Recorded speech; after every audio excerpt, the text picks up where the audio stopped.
around us lies the habitat for what the locals call bear man, and the Shawnee Indian, which inhabited this region, called Mugaelene. To our west is the town of Gore. To our east is Winchester in the Shenandoah Valley. And as you can see, if you pan out in the distance here to the east, it is relatively populated, but there are a lot of open regions.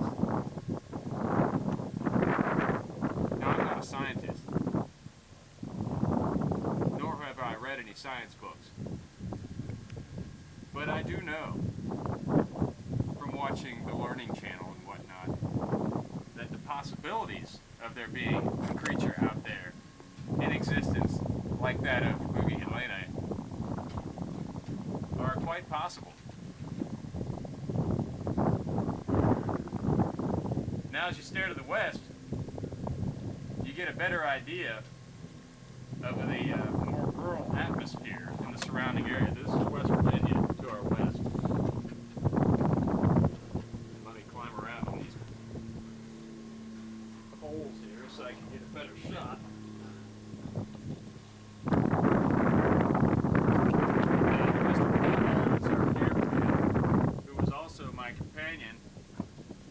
On our recent expeditions in the last few years in the vicinity of Dialog, West Virginia.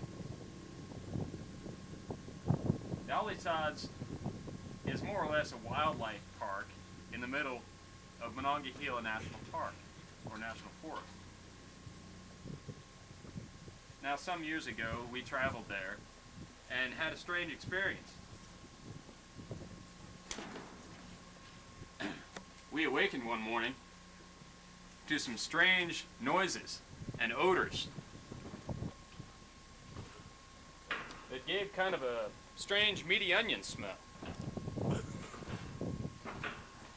Now, I've done some reading in the past when I was in school and read about Sasquatch, which is, of course, the legend of Bigfoot, which is in the Pacific Northwest and various regions of Florida. There's also a legend of the Yeti in the Himalayan mountains, and they all have appearance of some sort of a strange odor in existence whenever these sightings take place.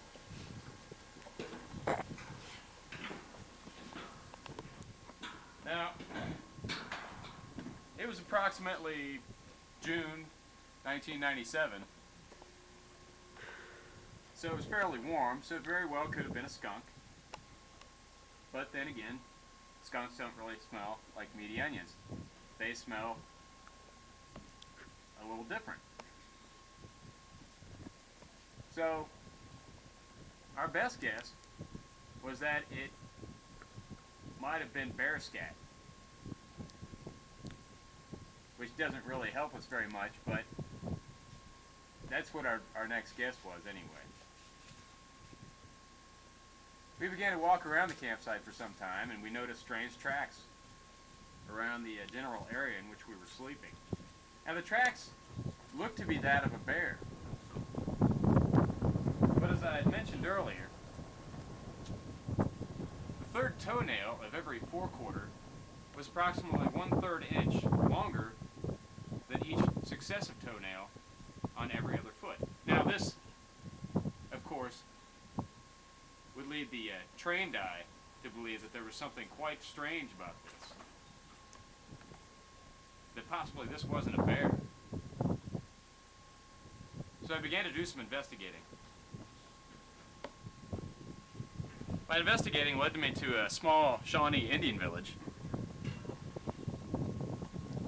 which is near Seneca Rocks, West Virginia. There's a large teepee when you drive through there. It's kind of neat. They get little trinkets you can buy and stuff. Shawnee, things like that. Yeah. Well, we're going to interview some people. Now, Mugaelene, of course, is fairly popular amongst the Shawnee Indian tribes. For some time, the Mugaelene roamed the hills, and they would sacrifice their children. Now, from out here, you get a very